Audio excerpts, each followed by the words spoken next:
नमस्कार दोस्तों, स्वागत है आपका आपके अपने YouTube चैनल में जिसका नाम है स्टडी विद जगदम्बे शुक्ला। दोस्तों, आज हम तुलसीदास की जीवनी और उनसे ने जो काव्य रचे हैं उनके बारे में विस्तृत जानकारी लेकर आए हैं। चलिए इनकी जीवनी के बारे में जानते हैं। तुलसीदास जी का जन्म संवत 1554 विक्रम की श्रावण शुक्ल पक्ष सप्तमी को चित्रकूट जिले के अंतर्गत राजापुर ग्राम में माना जाता है। इनके पिता का नाम आत्माराम दुबे और माता का नाम हुलसी था। इनके जन्म के संबंध में एक दोहा प्रसिद्ध है जो कि इस प्रकार है। 1554 बीसे कालिंदी के तीर, श्रावण शुक्ला सप्तमी तुलसी धर्यो शरीर। इनका जब हुआ तब ये 5 वर्ष के बालक मालूम होते थे। दांत भी सब मौजूद थे। जन्मते ही इनके मुख से राम का शब्द निकला और लोग इन्हें राम बोला कहने लगे। आश्चर्यचकित होकर इन्हें राक्षस समझकर इनके माता पिता द्वारा ये त्याग दिए जाने के कारण इनका पालन पोषण एक दासी ने किया तथा ज्ञान एवं भक्ति की शिक्षा इन्हें प्रसिद्ध संत बाबा नरहरिदास ने प्रदान की। इनका विवाह रत्नावली के साथ हुआ। ऐसा प्रसिद्ध है कि रत्नावली की फटकार से ही इनके मन में वैराग्य उत्पन्न हुआ।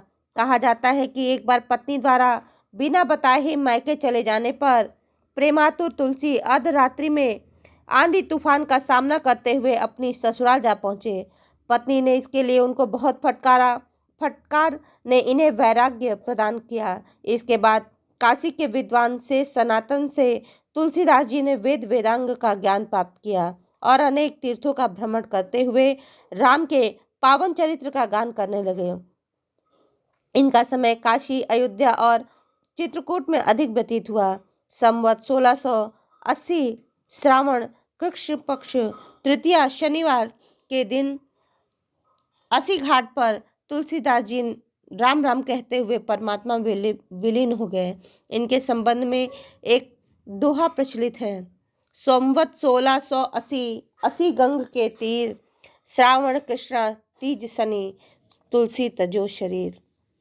चलिए इनकी रचनाओं के बारे में विशेष रूप से हम लोग जानते हैं एक एक विस्तृत होकर। पहली रचना है रामलला नहछू। रामलला नहछू तुलसी की सर्वप्रथम कृति मानी जाती है। अधिकांश विद्वान इसका रचना काल संवत 1611 मानते हैं। इसमें 20 सरोह दोहों में अवध प्रांत की रीति का वर्णन है। नहछू का वास्तविक अर्थ है नक्षर। यज्ञोपवीत के समय नाइन बालक के नाखून काटती है। अतः इस छोटे से ग्रंथ में राम के यज्ञोपवीत संस्कार का वर्णन है। इसमें राम के लिए कहीं कहीं दुल्हा और वर शब्दों का प्रयोग किया गया है। काव्य रूप की में इसकी चर्चा करते हैं। रामलला नहछू में राम के जीवन की मात्र एक ही घटना का वर्णन हुआ था। इसे खंड काव्य की संज्ञा नहीं दी जा सकती। वस्तुतः यह एक घटना काव्य है। काव्य कला की दृष्टि से भी यह अत्यंत साधारण स्तर का काव्य है। इसकी भाषा ठेठ अवधि है। यहाँ पर भी ये बताया जा सकता है कि इसमें श्रृंगार का वर्णन ऐसा है जो तुलसी जैसे भक्त के स्वभाव के अनुरूप समझ में नहीं आता। चलिए दूसरी रचना सुनते हैं इनकी के बारे में जानते हैं, जो है रामाज्ञा प्रश्न। यह भी तुलसी की प्रारंभिक कृति है। यह तुलसी के मित्र पंडित गंगाराम ज्योतिष के लिए 49 दोहों के 7 सर्गों में अवधी भाषा में लिखा गया ज्योतिष ग्रंथ है। विद्वानों ने इसका रचना काल संवत 1621 माना है। कहा जाता है तुलसी ने इस ग्रंथ की रचना मात्र 6 घंटे के भीतर कर डाली थी। काव्य रूप की क्या विशेषता है इसकी जानते हैं। रामाज्ञा प्रश्न मात्र एक शकुन विचार संबंधित ज्योतिष ग्रंथ है। काव्य तत्व की दृष्टि से यह अत्यंत निम्न स्तर की रचना है। तीसरी जो रचना है महत्वपूर्ण वो है वैराग्य संदीपनी। विद्वानों के तर्क अनुसार ये इस कृति की रचना संवत 1629 में या इसके आसपास हुई होगी। दोहा, सोरठा और चौपाई आदि छंदों में रचित इस कृति में कुल मिलाकर 68 दोहा छंद है। इस कृति में तुलसी ने राम ध्यान, राम नाम का महत्व और शरीर की नश्वरता पर विचार किया है। साथ ही मनुष्यों को राम की शरण में जाने के लिए प्रेरित किया है। इसके बाद तुलसी ने संत महात्माओं के लक्षण बताए हैं। काव्य रूप में इसकी समीक्षा इस प्रकार है। काव्यात्मक दृष्टि से वैराग्य संदीपनी भी साधारण स्तर की रचना है। इसमें मुख्यतः वैराग का ही विवेचन किया गया है, अतः यह एक दार्शनिक रचना है। यह मुक्तक रचना है। साधारण स्तर की रचना होते हुए भी इसमें तुलसी के समन्वयवादी दृष्टिकोण का परिचय अवश्य देखने को मिलता है। अगला जो है रामचरितमानस, यह तुलसी की सर्वाधिक प्रसिद्ध ग्रंथ है। इसकी रचना संवत 1631 में प्रारंभ की गई। यह अवधी भाषा में लिखित है। इसमें 7 खंड हैं, जिसमें राम की संपूर्ण जीवन गाथा का वर्णन दोहा चौपाई छंद में किया गया है। यत्र तत्र अन्य छंदों का भी प्रयोग किया गया है। काव्य रूप में इसके महत्व के बारे में जानते हैं। रामचरितमानस तुलसी का ही नहीं अपितु विश्व साहित्य का अमर ग्रंथ है। यह एक सफल महाकाव्य है। कुछ विद्वान इसमें 7 सर्ग होने के कारण इसे महाकाव्य नहीं मानते, क्योंकि साहित्य दर्पणाचार्य विश्वनाथ ने महाकाव्य में कम से कम 8 सर्गों का होना अनिवार्य माना था, किंतु यह बाध्यता अब महत्वहीन हो चुकी है। वैसे भी किसी कृति की महत्ता का आकलन उनके सर्गों की संख्या से नहीं किया जा सकता। वहीं कृति महाकाव्य का पद पाने का गौरव रखती है, जिसमें लोकव्यापी संदेश निहित हो। इस दृष्टि से रामचरितमानस एक सफल महाकाव्य है। इसमें तुलसी ने अपने समन्वयवादी दृष्टिकोण का परिचय दिया है। अगला है जानकी मंगल, छठवां। इसका रचना काल संवत 1643 माना जाता है। इसमें 216 अरुण और मंगल छंदों का प्रयोग हुआ है। इसकी भाषा अवधी है। पार्वती मंगल की तरह जानकी मंगल की रचना भी पाठ किए जाने के उद्देश्य से की गई थी। इसमें राम और जानकी के विवाह का सजीव वर्णन है। साहित्यिक रूप में इसका महत्व स्त्रोत शैली में लिखा गया जानकी मंगल प्रबंध काव्य के शास्त्रोक्त लक्षणों का पूर्ण निर्वाह नहीं करता, अतः इसे प्रबंध काव्य की श्रेणी में नहीं रखा जा सकता। यह राम और जानकी के जीवन के एकमात्र वैवाहिक प्रसंग पर लिखा गया खंड काव्य है। अगली रचना है 7वीं गीतावली। गीतावली के रचना काल के संबंध में तुलसी ने स्वयं कहीं भी स्पष्ट नहीं लिखा, तथापि गीतावली की शैली और अंतर्वस्तु के विश्लेषण से यह ज्ञात होता है कि इसकी रचना कृष्ण गीतावली और विनय पत्रिका के आसपास हुई होगी। इस प्रकार गीतावली का रचना काल संवत 1655 माना जा सकता है। गीतावली में रामचरितमानस के अनुरूप ही 7 कांडों में श्रृंगार, वात्सल्य और करुण आदि रसों के निरूपण द्वारा राम कथा के कुछ महत्वपूर्ण स्थलों का सजीव वर्णन किया गया है। काव्य रूप के बारे में जानते हैं। गीतावली की रचना ब्रज भाषा में हुई। काव्य तत्व की दृष्टि से इसे गीति काव्य माना जा सकता है। एक आलोचक के अनुसार तुलसी ने गायक, संतों और गान प्रेमियों के लिए रागों में राम कथा लिखकर इसे इस ग्रंथ में संकलित कर दिया, इसलिए इसका नाम गीतावली रखा गया। संगीत पुष्टता गीतावली की सबसे बड़ी विशेषता है। इसके अतिरिक्त अपने काव्य सौंदर्य के लिए कारण भी गीतावली अपना महत्वपूर्ण स्थान रखती है। 8वीं जो रचना है तुलसीदास की है वो है कृष्ण गीतावली। उपलब्ध तथ्यों के आधार पर इसका रचना काल संवत 1660 के आसपास ठहरता है। ब्रज भाषा में रचित इस रचना में तुलसी ने कृष्ण की बाल लीलाओं से लेकर उद्धव शतक तक के प्रसंगों का सजीव वर्णन किया है।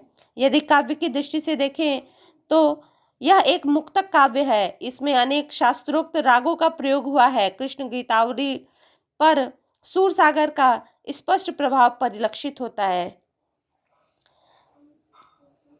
तुलसी द्वारा राम के साथ साथ श्री कृष्ण के चरित्र के सृजन के उद्देश्य के विषय में एक आलोचक का मत है कि सूर के पदों से प्रभावित होकर तुलसी जी ने कृष्ण गीतावली की रचना की, जिसका एकमात्र उद्देश्य अपने उपास्य श्री राम के ही अवतार श्री कृष्ण की लीलाओं का वर्णन कर राम भक्त और कृष्ण भक्त संतों में पारस्परिक सद्भावना और सामंजस्य का बनाए रखने के उद्देश्य से शायद इसकी रचना की गई है। काव्यात्मक दृष्टि से यदि देखें तो इसका कोई विशेष महत्व नहीं है। तुलसी ने इस ग्रंथ की रचना मात्र अपने कृष्ण भक्त कवि होने के अभाव की पूर्ति हेतु की थी। अगली जो 9वीं रचना है वह है विनय पत्रिका। विनय पत्रिका के रचना काल के संबंध में भी तुलसी ने कहीं भी कुछ स्पष्ट नहीं लिखा, किंतु इस ग्रंथ में एक पद की पंक्ति अब जीवन अवधि अति नेरे से ध्वनित होता है कि इसकी रचना तुलसीदास जी ने वृद्धावस्था में की होगी। कुछ रचनाकाल इसका रचनाकाल 1660 संवत के आसपास मानते हैं। विनय पत्रिका तुलसी का एक प्रार्थना पत्र है जिसके माध्यम से वह श्री राम के दरबार में पहुंचाना चाहते हैं। इसमें विनय संबंधित 279 छंद हैं। इसकी भाषा साहित्यिक ब्रज है। इसमें कतिपय पदों में तुलसी के जीवन की झांकियां भी मिलती हैं। इसके साथ ही इसमें तात्कालिक वर्ण व्यवस्था का यथार्थ चित्रण किया गया है। काव्य रूप से भी इसका महत्व है। यह रामचरितमानस के बाद तुलसी के सर्वाधिक उत्कृष्ट रचनाओं में अपना महत्वपूर्ण स्थान रखती है।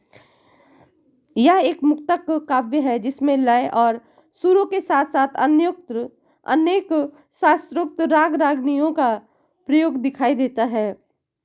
भक्तिपरक रचनाओं में विनय पत्रिका अपना महत्वपूर्ण स्थान रखती है। अगली जो रचना है वह है 12वां रामायण 10वां। इसका रचना काल 1669 माना जाता है। इसमें 7 कांड है और 59 12वें छंद है। यह एक संक्षिप्त रामायण है। तुलसी ने इसकी रचना रहीम द्वारा विरचित 12वें नायिका भेद से प्रेरित होकर की थी। 12वें रामायण में सीता के सौंदर्य का इस तरह वर्णन किया गया जो तुलसी के द्वारा सीता को जगत जननी माने जाने के सर्वथा विपरीत है। इसी आधार पर कतिपय विद्वान तो इसे तुलसीदास की रचना ही नहीं मानते। काव्य रूप से इसके महत्व के बारे में जानते हैं। यह एक मुक्तक काव्य है जिसमें स्फुट 12वें का संग्रह किया गया है। इसमें अलंकारों का भरपूर प्रयोग किया गया है जिससे यह प्रतीत होता है कि तुलसीदास ने मुख्यतः अलंकार प्रदर्शन के उद्देश्य से ही इसकी रचना की थी। अतएव अलंकारों की दृष्टि से इसका अपना महत्वपूर्ण स्थान है। अगली रचना 11वीं जो है वह है दोहावली। दोहावली के एक दोहे से यह ज्ञात होता है कि इस कृति का समय जो है वह तुलसी की वृद्धावस्था हो सकती है। इसलिए कुछ रचनाकार इसे 1676 के आसपास मानते हैं। इसमें कुल मिलाकर 573 दोहे हैं जो अवधी भाषा रचित हैं। इनमें 551 दोहे और शेष 22 सोठा है।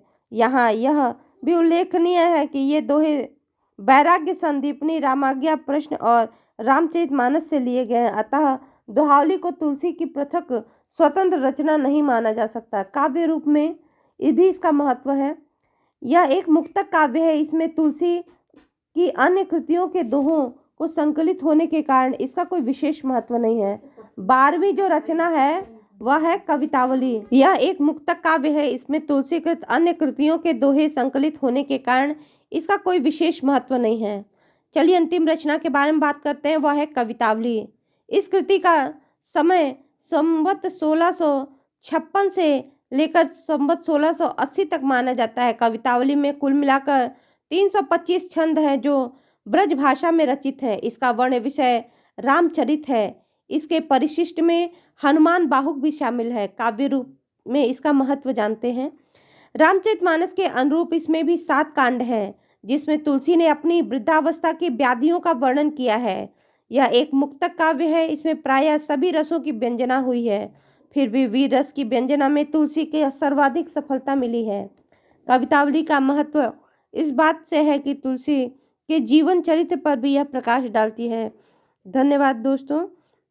इसी के साथ भक्ति काल का यह भाग संपूर्ण होता है। यदि आपको ये मेरी सीरीज़ अच्छी लगी हो तो प्लीज़ लाइक शेयर सब्सक्राइब करना ना भूलें।